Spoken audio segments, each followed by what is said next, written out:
Guys, একদিন এই টিচারটা স্কুলে সবগুলো বাচ্চাকে ঘুম পাড়ানোর জন্য তাদের বিছানাগুলোকে রেডি করতে থাকে। আর এরপর এক এক করে সবগুলো বাচ্চা এসে তাদের বিছানার মধ্যে ঘুমিয়ে পড়ে। আর এদিকে এই বাচ্চাটা এখনো না ঘুমিয়ে খেলাধুলা করছিল।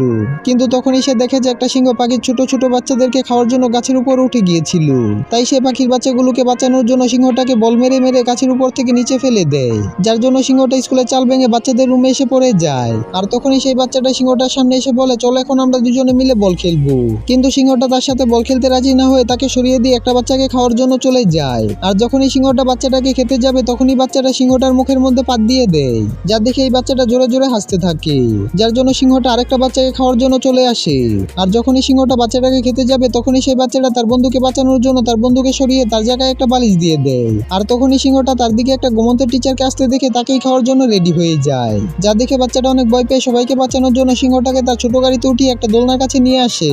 আর এরপর বাচ্চাটা সিংহটাকে জোর করে দোলনার মধ্যে বসিয়ে দিয়ে অন্য পাশে গিয়ে জোরে একটা লাফ মেরে সিংহটাকে আকাশে উড়িয়ে দেয়।